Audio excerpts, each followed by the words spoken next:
Buenos días, hermanas y hermanos.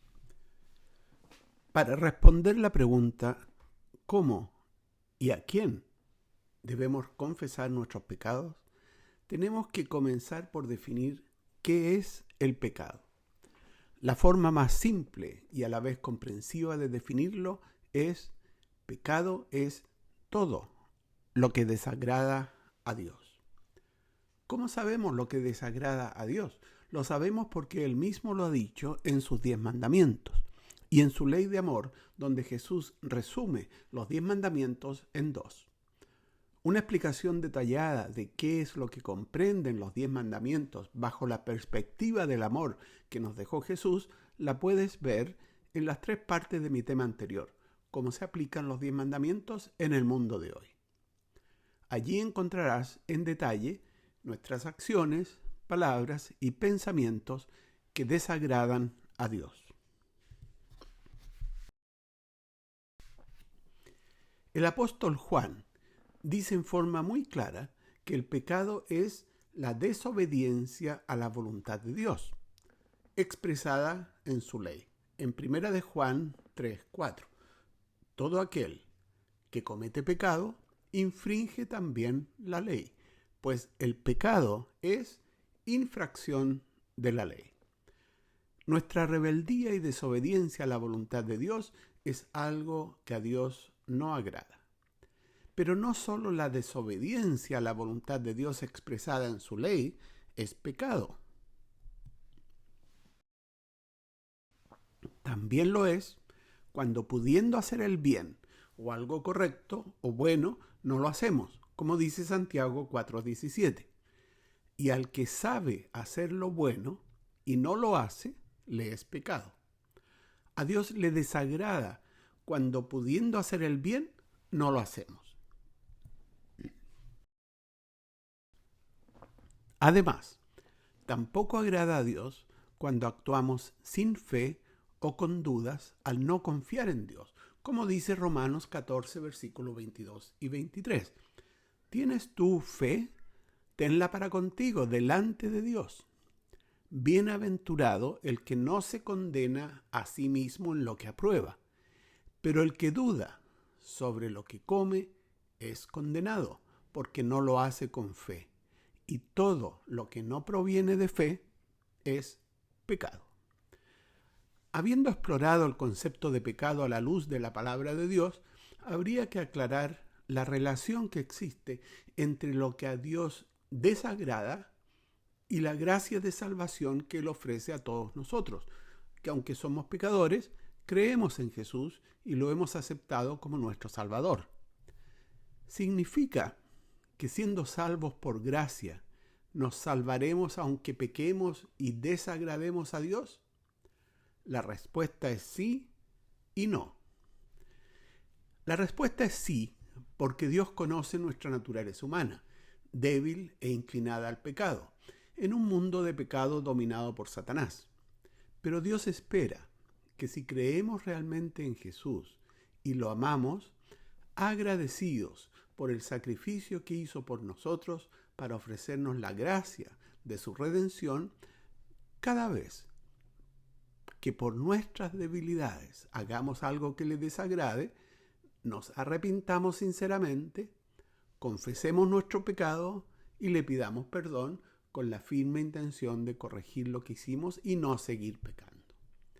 Si así lo hacemos, Dios siempre nos perdonará y podemos tener confianza en que seremos salvos por su gracia.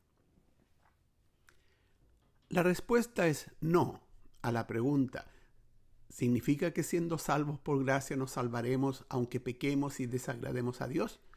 No, no nos salvaremos si no creemos en Jesús, ni lo aceptamos como nuestro Salvador. También es no si creemos en Jesús y pensamos que al ser salvos por gracia tenemos la libertad de pecar sin que por ello perdamos la salvación. Pablo dice esto en Romanos 6:15. ¿Qué pues? ¿Pecaremos porque no estamos bajo la ley, sino bajo la gracia? En ninguna manera. Si pecamos sin un arrepentimiento sincero y no dejamos de pecar, significa que no creemos realmente en Jesús, ya que no nos importa hacer lo que le desagrada y por lo tanto rechazamos su gracia, que es dada a todo aquel que la recibe y no a quien la rechaza. Entonces, habiendo recibido la gracia de nuestra salvación, al creer en Jesús y aceptarlo como nuestro Salvador, ¿qué debemos hacer cuando por nuestras debilidades cometemos un pecado y desagradamos a Dios? Lo que debemos hacer es reconocer que hemos pecado, que hemos hecho algo que desagrada a Dios. Debemos arrepentirnos sinceramente de haberlo cometido. Debemos confesar nuestro pecado, pedir perdón a Dios y cambiar, dejando de pecar, teniendo la firme intención de no volver a pecar. Así recibiremos siempre el perdón de Dios. Lo primero, entonces, es reconocer que hemos pecado, sin tratar de justificarnos, simplemente reconocerlo y arrepentirnos sinceramente por el mal que hayamos hecho. Dios le dice al profeta Jeremías que hable con el pueblo rebelde de Israel y le diga lo importante que es reconocer cuando se ha pecado para obtener la misericordia de Dios, en Jeremías capítulo 3 versículos 12 y 13. Ve y clama estas palabras hacia el norte y di: vuélvete, oh rebelde Israel, dice Jehová, no haré caer mi ira sobre ti, porque misericordioso soy yo, dice Jehová. No guardaré para siempre el enojo. Reconoce, pues, tu maldad, porque contra Jehová tu Dios has prevaricado y fornicaste con los extraños debajo de todo árbol frondoso y no oíste mi voz, dice Jehová. Dios es misericordioso, pero debemos reconocer que hemos pecado, reconocer la maldad que hemos cometido. ¿Cómo podríamos arrepentirnos si ni siquiera reconocemos que hemos hecho mal?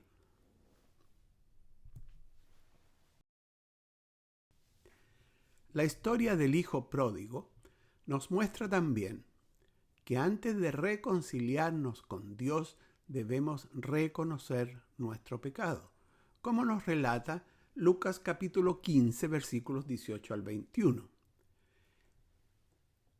El hijo decía: me levantaré e iré a mi padre, y le diré: Padre, he pecado contra el cielo y contra ti, ya no soy digno de ser llamado tu hijo, hazme como a uno de tus jornaleros.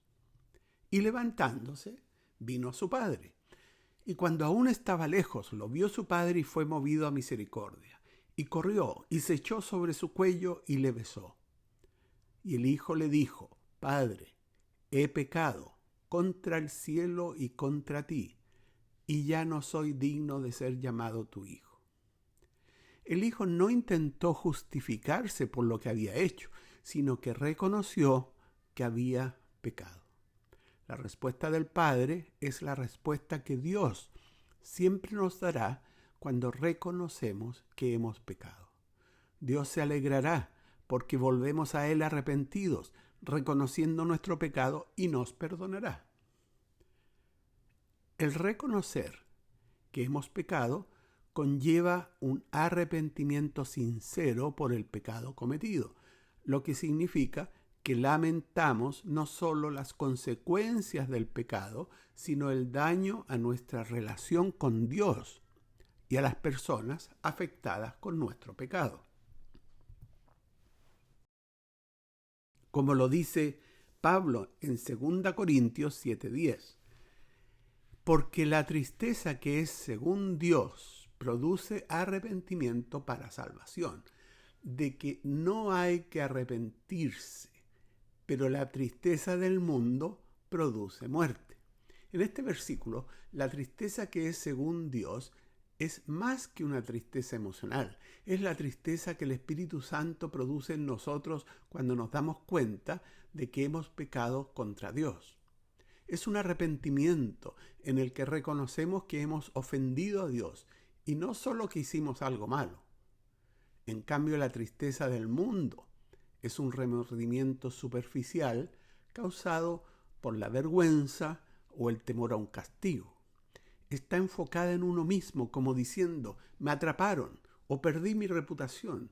Este arrepentimiento no lleva a Dios ni al cambio, sino a la culpa paralizante o a la autocompasión, y no busca realmente el perdón de Dios, sino escapar de las consecuencias.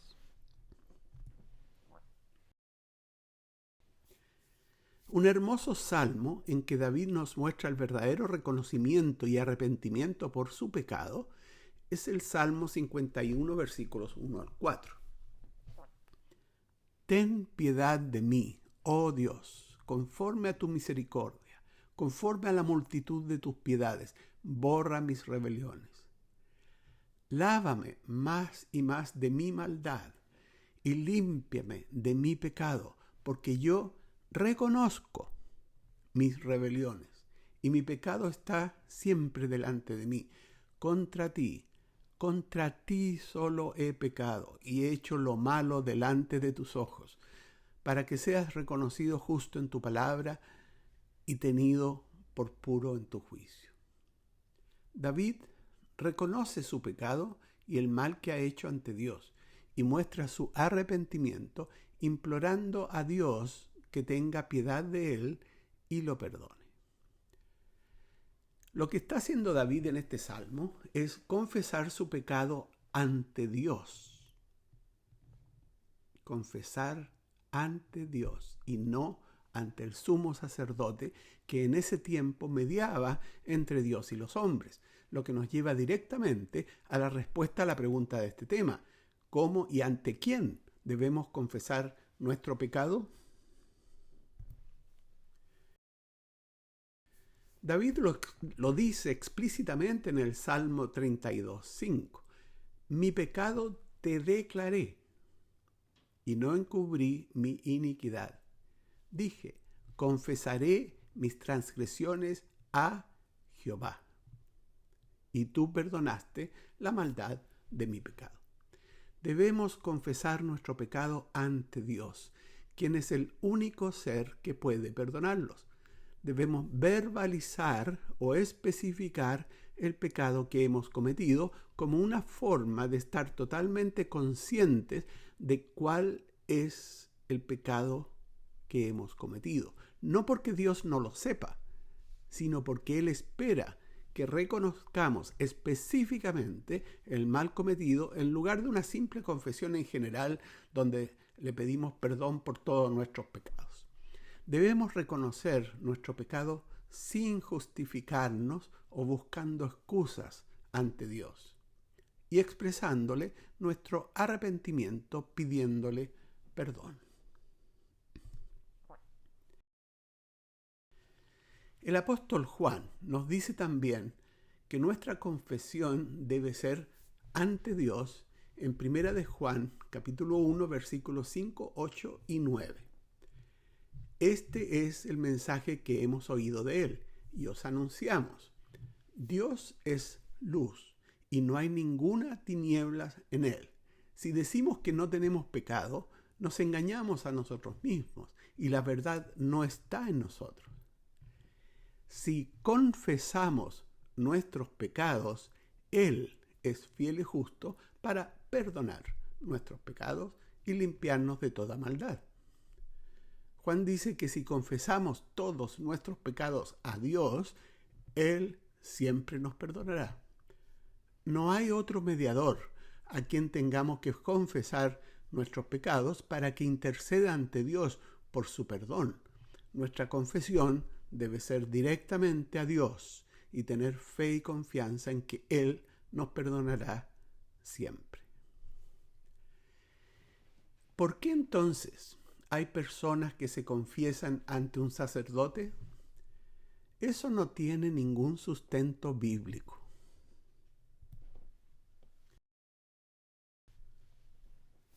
Pablo nos dice que no hay otro mediador entre Dios Padre y nosotros, sino solo su Hijo, Jesús, hombre, pero que también sabemos que es Dios, en 1 de Timoteo 2:5.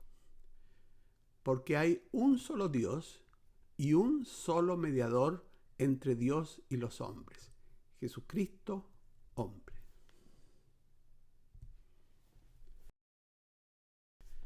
Hay dos versículos que son usados por quienes defienden que hay que confesarse frente a un sacerdote que intercede por el perdón de nuestros pecados ante Dios, o que incluso algunos dicen que representando a Dios tiene el poder de perdonar los pecados.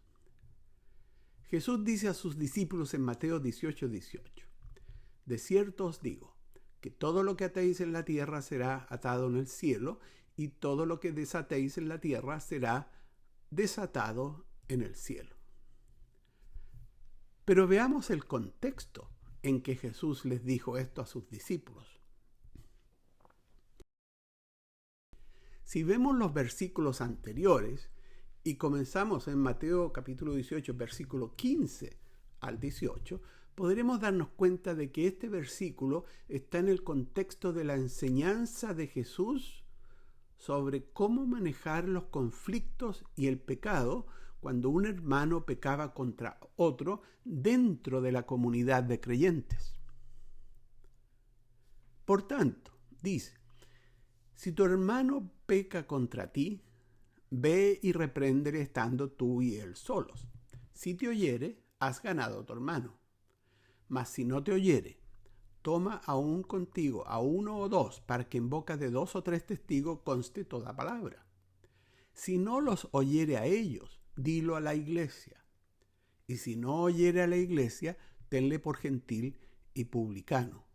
De cierto os digo que todo lo que atéis en la tierra será atado en el cielo, y todo lo que desatéis en la tierra será desatado en el cielo. La palabra griega eclesia, traducida como iglesia, se refería en el siglo I a una comunidad local de creyentes que seguían las enseñanzas de Jesús. En este contexto, Jesús está hablando a sus discípulos sobre cómo actuar si un hermano peca contra otro hermano, cómo confrontarlo y qué hacer si no se arrepiente. Tener a alguien por gentil y publicano significaba tenerlo como una persona fuera del pueblo de Dios, que para los judíos significaba no ser judío. Era una forma de referirse a quienes estaban fuera de la comunidad religiosa o espiritual. Atar o desatar, entonces, se refiere a una declaración de lo que estaba prohibido o permitido.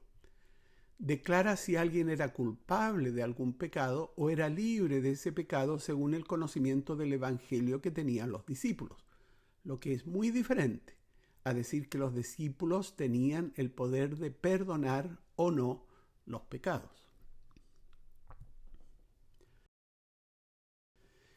El otro versículo, aún más utilizado que el anterior por lo directa de sus palabras, es Juan 20:23, que dice: a quienes remitiereis los pecados, les son remitidos, y a quienes se los retuviereis, les son retenidos. Para entender el significado de este versículo, hay que entender que la Biblia es consistente desde principio a fin y que por lo tanto no existe contradicción en ella. Marcos capítulo 2, versículos 5 al 11 nos relata: al ver Jesús la fe de ellos dijo al paralítico: hijo, tus pecados te son perdonados. Estaban allí sentados algunos de los escribas, los cuales cavilaban en sus corazones: ¿por qué habla este así? Blasfemias dice.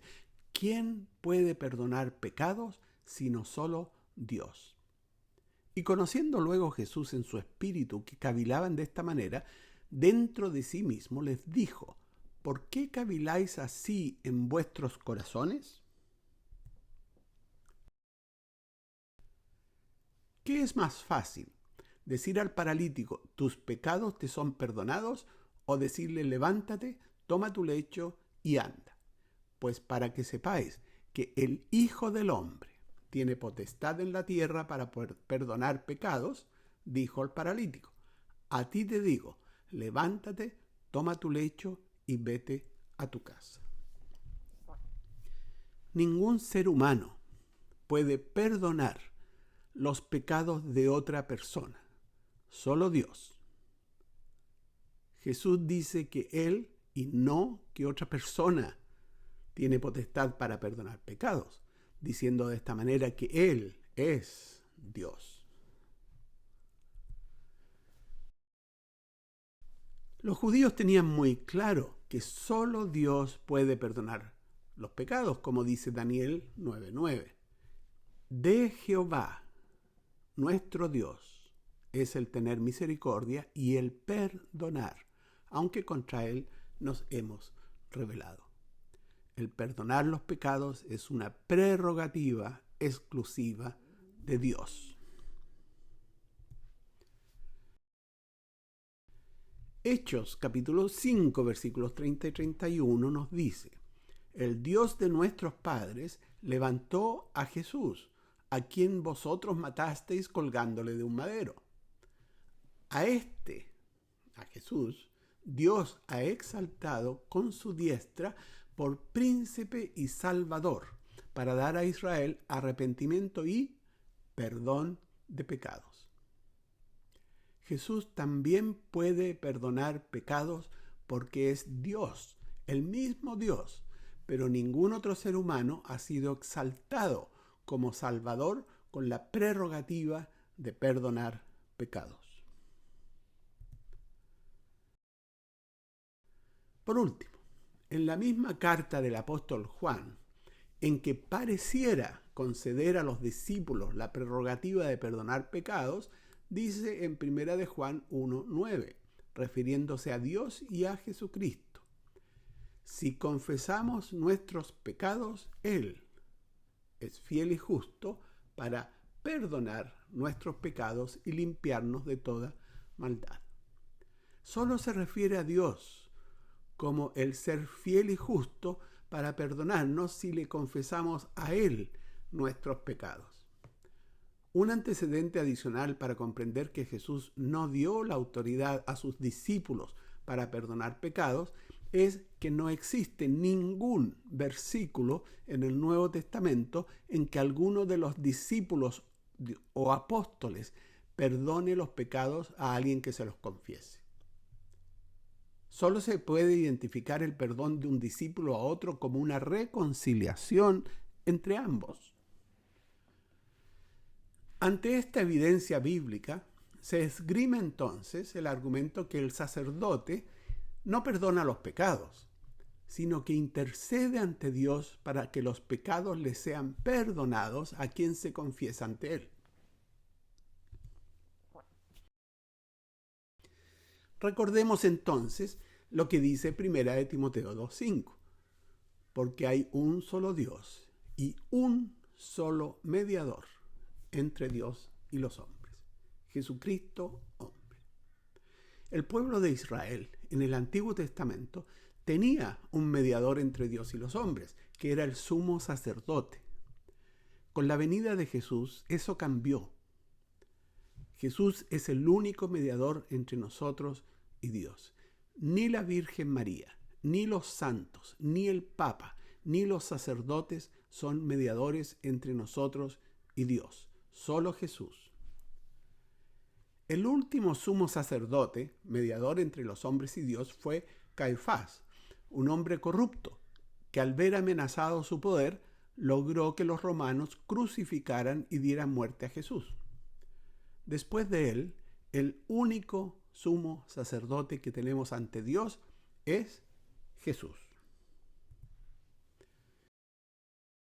Hebreos capítulo 4, versículos 14 y 15 y capítulo 5, versículo 10, nos declara: por tanto, teniendo un gran sumo sacerdote que traspasó los cielos, Jesús, el Hijo de Dios, retengamos nuestra profesión, porque no tenemos un sumo sacerdote que no pueda compadecerse de nuestras debilidades, sino uno que fue tentado en todo, según nuestra semejanza, pero sin pecado.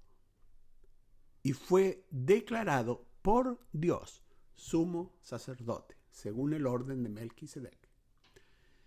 Jesús, Hijo de Dios, fue declarado por Dios Padre, como único sumo sacerdote y mediador entre los hombres y Dios. Entonces, si no hay contradicción en la Biblia, ¿cuál sería la correcta interpretación de 1 de Juan 20:23? En este versículo no se está diciendo que los discípulos por sí mismos tienen poder para perdonar los pecados, lo que estaría en contradicción con otros versículos bíblicos que dicen que el único que tiene la autoridad para perdonar pecados es Dios, sino que se está diciendo que los discípulos están autorizados para declarar los pecados que han sido perdonados y los que no. Los discípulos, como conocedores del Evangelio, tenían el conocimiento para saber que un pecador sinceramente arrepentido de sus pecados y que cree en Jesús recibirá siempre el perdón de Dios por sus pecados. Y por esto lo podían declarar, lo que no significa perdonar. Podían declarar en qué circunstancias los pecados eran perdonados y cuándo no lo eran, como sería el caso de un arrepentimiento no sincero o sin voluntad de cambio. La autoridad de los discípulos no era para decidir quién era perdonado o no, sino para declarar bajo la guía del Espíritu Santo y con base en el Evangelio si una persona estaba perdonada o no. Es una autoridad declarativa, discerniendo si una persona ha cumplido las condiciones del perdón, que son las de tener fe, arrepentimiento sincero y conversión, dejando de pecar. No es una autoridad decisoria en que podían decidir a quién perdonar y a quién no. Solo podían declarar lo que Dios ya había hecho, perdonando los pecados. O sea, no tenemos que confesar nuestros pecados a un sacerdote para recibir el perdón.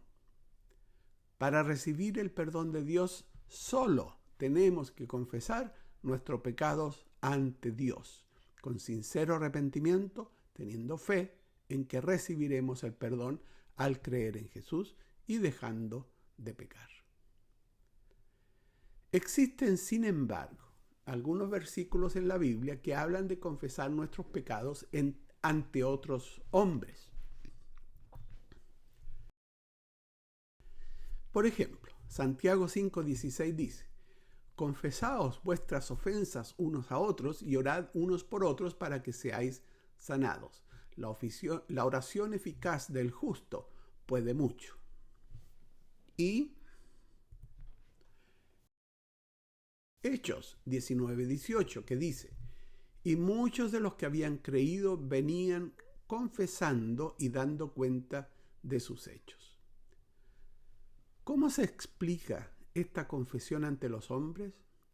Santiago se refiere a la reconciliación de unos con otros, al restablecimiento de relaciones humanas y no al perdón de los pecados por parte de Dios. Al decir orad unos por otros para que seáis sanados, está hablando en un contexto de comunidad, reconciliación y sanidad espiritual y no perdón de Dios. En el caso de la confesión pública de los pecados que relata Hechos 19:18, el contexto era la predicación de Pablo a judíos y griegos por más de 2 años en Efeso. Muchos se convirtieron y la palabra del Señor prevalecía y crecía. En este contexto, quienes se convertían confesaban los pecados en que estaban antes de convertirse como una muestra de conversión al cristianismo. Quienes habían practicado la magia traían los libros de magia y los quemaban públicamente para mostrar su conversión. Esta confesión pública no era para recibir el perdón de Dios, ya que Dios los había perdonado ya ante su sincero arrepentimiento y cambio, sino para declarar su conversión ante la comunidad. La Biblia nos dice claramente que la confesión es ante Dios y no ante otra persona, como por ejemplo un sacerdote, ya que no tiene la autoridad para perdonar pecados o para interceder para que Dios perdone el pecado confesado. Sin embargo, una persona, cualquier persona, puede interceder por otra para que Dios en su misericordia le perdone algún pecado específico. Por ejemplo, Esteban, imitando a Jesús que en la cruz pidió al Padre que perdonara a quienes lo habían crucificado, dice en Hechos capítulo 7, versículos 59 y 60.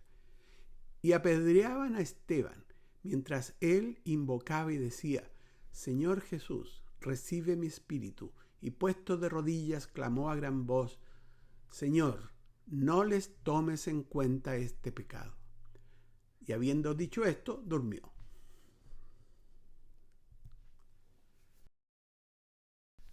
También Juan, en su carta primera de Juan, capítulo 5, versículo 16, nos dice: Si alguno viere a su hermano cometer pecado que no sea de muerte, pedirá y Dios le dará vida. Esto es para los que cometen pecado que no sea de muerte. Hay pecado de muerte por el cual yo no digo que se pida. Podemos entonces, como creyentes en Cristo, orar e interceder por otra persona que ha pecado y Dios en su misericordia puede perdonarle en respuesta a esta intercesión, lo que no significa que la intercesión sea porque la persona se confiese ante quien intercede por ella, sino que por amor a otra persona que sabemos que no camina en el camino correcto ante Dios, intercedemos por ella. Dios en su misericordia la puede perdonar y ayudarle también a encontrar el camino de salvación. ¿Cuál es el pecado de muerte a que se refiere Juan en 1 de Juan 5:16? El pecado de muerte es el pecado que lleva a la muerte, o sea que no tiene perdón. Jesús se refiere al pecado imperdonable en Mateo capítulo 12, versículos 31 y 32. Por tanto os digo, todo pecado y blasfemia será perdonado a los hombres, mas la blasfemia contra el Espíritu no les será perdonada. A cualquiera que dijere alguna palabra contra el Hijo del Hombre le será perdonado, pero al que hable contra el Espíritu Santo no le será perdonado, ni en este siglo ni en el venidero. Hablar contra el Espíritu Santo es negarlo, rechazarlo, consciente, deliberada y persistentemente. El Espíritu Santo es quien nos convence de que estamos pecando o de nuestra incredulidad en Cristo.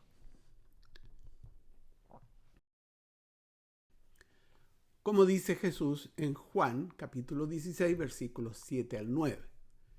Pero yo os digo la verdad, os conviene que yo me vaya, porque si no me fuera, el Consolador no vendría a vosotros, mas si me fuere, os lo enviaré. Y cuando Él venga, convencerá al mundo de pecado, de justicia y de juicio. De pecado, por cuanto no creen en mí. El Consolador, el Espíritu Santo, actúa en nosotros para guiarnos en lo que debemos o no debemos hacer. Nos guía a creer en Jesús.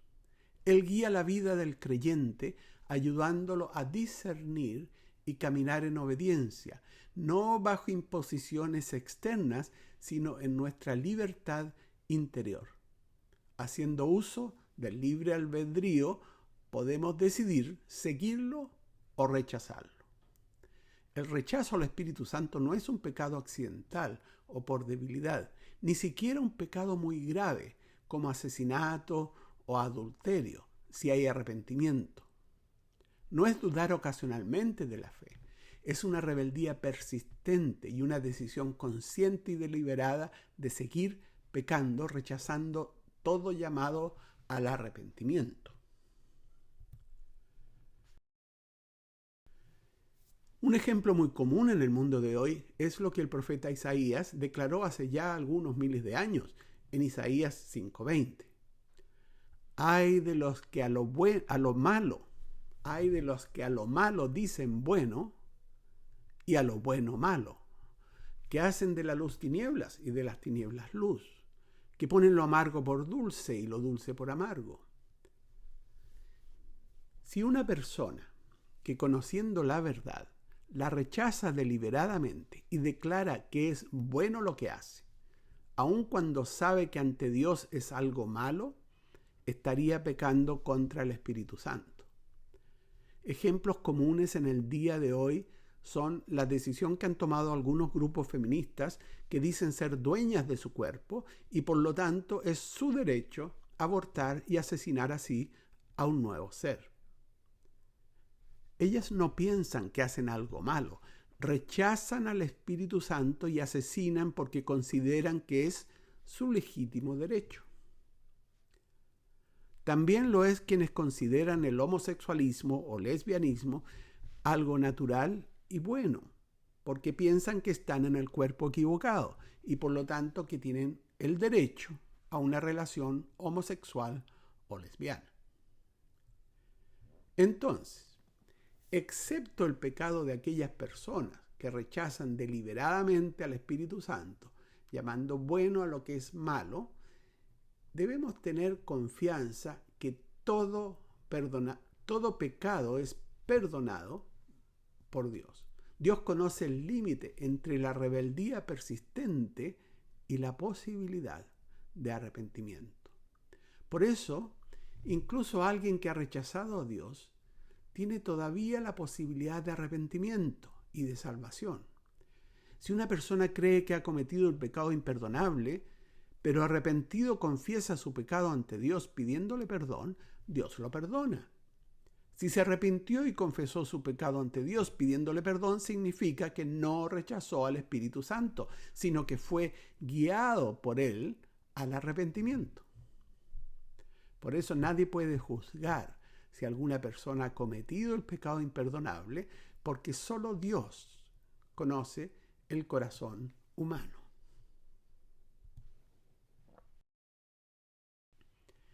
El hecho de pecar y volver a pecar muchas veces no significa que hemos cometido el pecado imperdonable. En el mundo que vivimos estaremos siempre expuestos a pecar, ya que quien domina el mundo es Satanás, como dice Juan en 1 de Juan 5:19. Sabemos que somos de Dios y el mundo entero está bajo el maligno.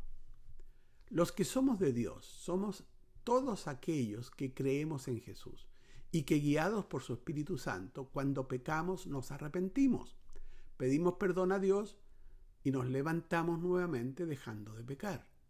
Si creemos en Jesús, podemos tener confianza que Dios perdonará nuestros pecados cuando nos arrepentimos con sinceridad, cambiando nuestra vida. Dios conoce nuestras debilidades y sabe que estamos expuestos a caer, aunque tengamos verdaderas intenciones de no hacerlo nuevamente.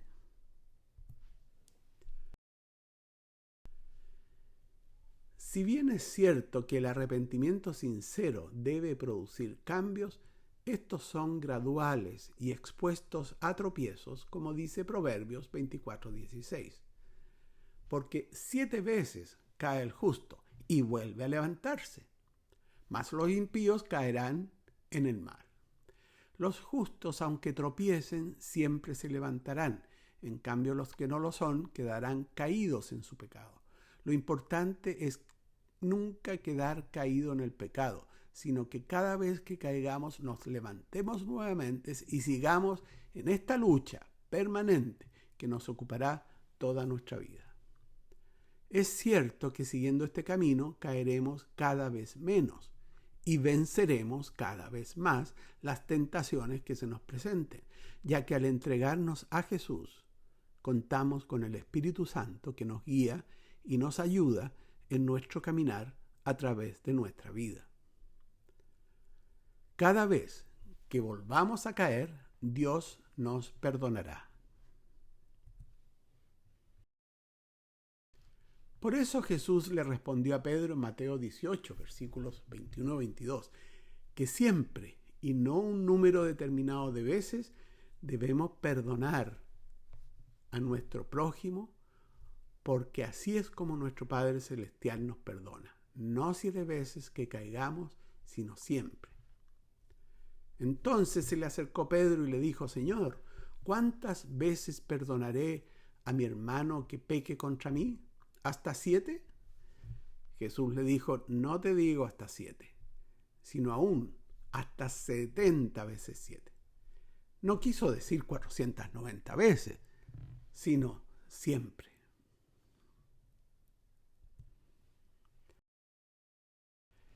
Si creemos en Jesús, debemos tener confianza en Él, que cuando pequemos, si confesamos ante Él, ante Dios, nuestro pecado, nos arrepentimos sinceramente por el pecado que hemos cometido, le pedimos perdón y cambiamos, dejando de cometer el pecado, Dios nos perdonará siempre.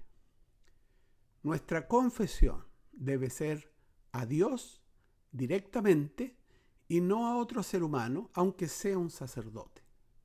Solo Dios puede perdonar nuestro pecado. Y no hay mediador entre Dios y los hombres, sino solo Jesucristo, que es el mismo Dios. Tengamos confianza en Él y dejemos de pecar. Hagamos lo que a Dios agrada y no lo que le desagrada. Pero si pecamos, confesemos nuestro pecado a Dios con sincero arrepentimiento y dando frutos, dejando de pecar. Que Dios te bendiga.